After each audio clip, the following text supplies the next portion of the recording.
What is going on, everybody? It's JetsCentral coming back with another video, and in this one I wanted to recap tonight's preseason Week 2 performance between the New York Jets at the Washington Redskins. Now, the Skins won the game, final score 15-13. Quick shout out to Kevin Hogan, and I believe his name is Cam Sims, the undrafted rookie wide receiver, connecting on a huge play late in the game to basically win the game, sending in Forbath to knock in the game-winning field goal. Now, I really felt as though the Jets lost this game due to two main areas, but really branching off of one. And it's that the Washington Redskins played tougher. Overall, when you look at it, the Redskins out-hit, they out-hustled, they were more fierce at the point of attack. I really felt as though the Washington Redskins team wanted it more. And, to be honest with you, I am a little annoyed and stuff, but I have to kind of reel myself back in and understand that it's preseason and stuff like that. And it's not the end of the world here. Just a little frustrating, of course. But in any case, I want to credit the Washington Redskins because they played well, really on all facets of the game. And I remember talking in the preview video with you guys, and we brought up points that were key factors of tonight's performance. Guys like Jonathan Allen, Daron Payne stopping the run, causing pressure through the A and B gaps, and really just wreaking havoc upon this Jets offensive line. They went out there, they did that effectively. That's something that we brought up before, that we needed to make sure we have to lock down if the Jets want to pick up yardage on this team, because in the past, the Redskins have not been that good of a run-stopping team. And they've been really focusing on trying to combat that stat and to get better in that aspect. Because, I said this in the past as well. I believe this Redskins defensive unit can be a top 10 in the league. I know they don't have all the superstars like the Chargers, like the Rams, but they, I believe, have a lot of continuity. I think they're coached well on the defensive side of the football, and if they could stop the run like they did tonight, this unit can be a top 10 D, even a top 8 defense. But anyway, I felt as though the Redskins just kicked our ass in the trenches. Just the defensive line play, just getting pressure on the quarterbacks, stopping the run, and then switching it vice versa. The Redskins offensive line, I thought, did a really nice job against the Jets pass rush. We couldn't really generate any pass rush against Alex Smith, against Colt McCoy, against Kevin Hogan, which is kind of frustrating because that's really both of our weaknesses shown in that statement. Our offensive line play, really trying to push and protecting our quarterbacks. That's a huge weakness, number one. And then, again, flipping it back to the defensive line, the pass rush. Those are probably the Jets' two biggest weaknesses of the whole team. We're good at secondary. We have our young quarterback. We have some playmakers on offense. We have a nice little young running back core that still has room to grow, but it's really just protecting the quarterback, protecting the prized asset, and then getting after the opposing team's asset. So I really felt like both of those areas we struggled big time tonight, and I got to tip my hat to the Washington Redskins because they did what we talked about. They went out, they schemed better than the New York Jets, and it's preseason, so how much better can you scheme? But you could just tell this Redskin team wanted it more against a team who they had a little bit of bad blood with in this past week during joint practices. Now, on to the good stuff. I thought Teddy Bridgewater looked really good. Yes, he did throw that pick. He underthrew the ball. It was a poorly thrown ball by Bridgewater. But I think I would feel pretty confident as a Jets fan moving forward with Teddy Bridgewater as the starting quarterback come week 1. Whether it's McCown, whether it's Teddy Bridgewater, I'm fine with it. I've said in the past, I don't necessarily want Samuel Darnold starting the season, and it's nothing against Sam. I think he's a good quarterback. I think he showed a lot of good stuff week 1 against the Atlanta Falcons, and he did some good things tonight as well. But overall, it's just, I feel like there's nothing. If you sit Sam Darnold, there's nothing that can really go wrong. If you could plug him in halfway through the season. He has a nice little halfway, he has 6-7 weeks to sit, learn, marinate, get better, grow physically, grow mentally on the bench. Learn from two veteran quarterbacks, Teddy Bridgewater, Josh McCown. Just really understand, because he did look a little shaky tonight at times. I thought he came out of the gate pretty nice, completing passes and whatnot. Again, short passes, leading his receivers, putting them right on the money, face mask throws. It's what you want to see. I thought he did a really nice job with his footwork and maneuvering inside the pocket, knowing when to throw the ball away.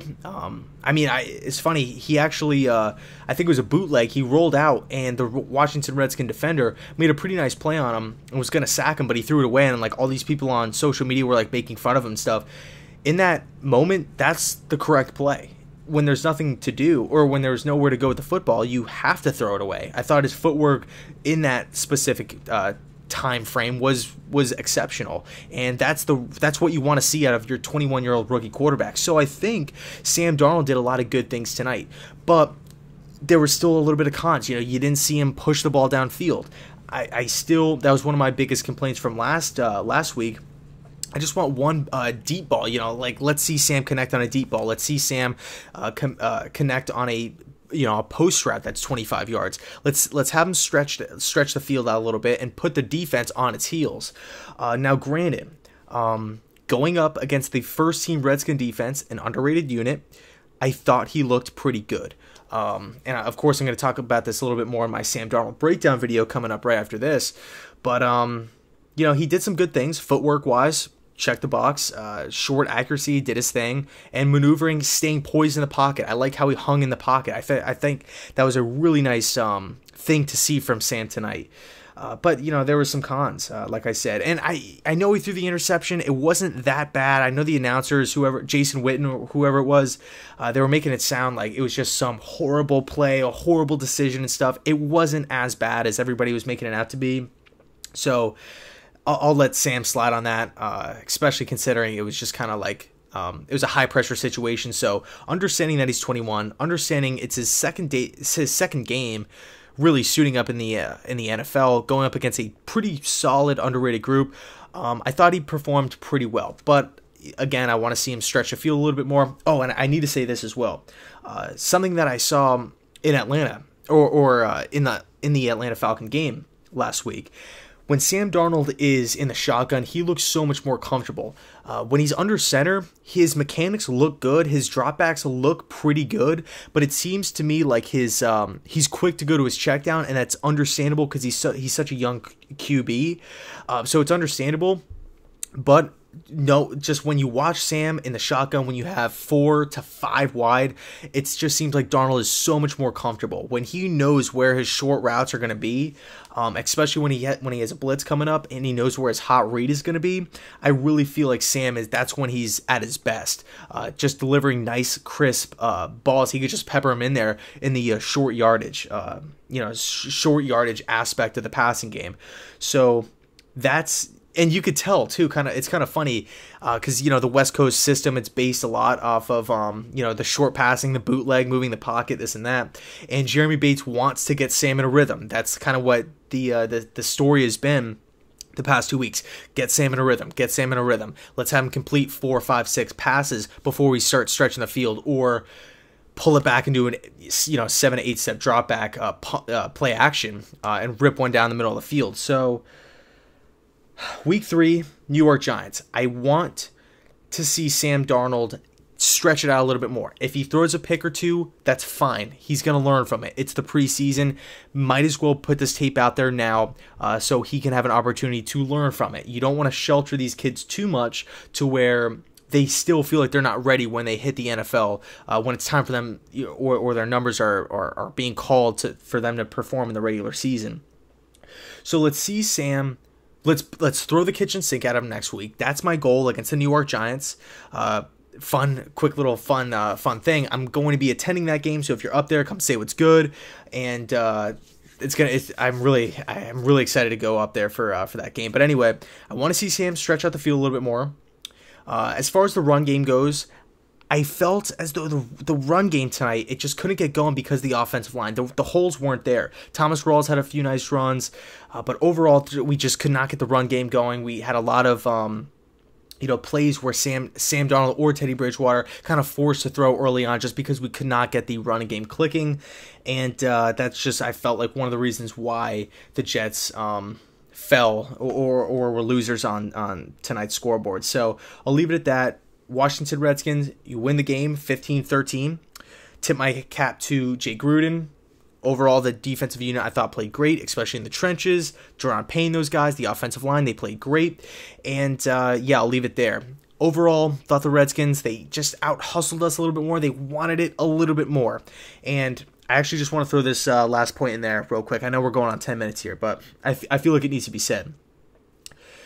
Why does it seem like the Jets seem so, and I get it, it's only 2 weeks into the preseason, so we haven't hit the regular season yet. This isn't the full playbook. This isn't a real defense that we've seen.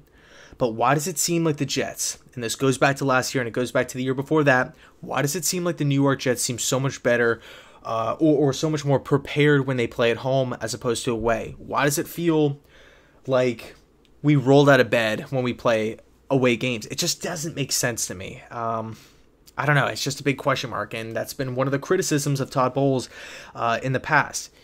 He can win at home in his home stadium, home turf. He could win, but on the road, it's a little shaky. Offense can't put up points. Can't get a rhythm going on offense. Can't really stop people on defense. I mean, yeah, the Jets didn't give up a lot of points tonight. It was more of a bend, don't break defense, kind of like the same style that the Patriots play. So at the end of the day, the defense worked, and they did hold the Redskins for under 20 points, which is pretty good. But overall, Jets lose the game. I want to see some improvements. I can't wait for next week. It's going to be a blast. Like I said, if you see me at the stadium, come say what's up. And I'm probably going to be vlogging that whole experience. So if you want to be in the vlog or, do anything like that, just come, let me know. And, of course, the answer is yes for that. So signing off, JC. Thanks so much for watching. Jets lose. And as always, thanks so much for tuning in. Go Jets.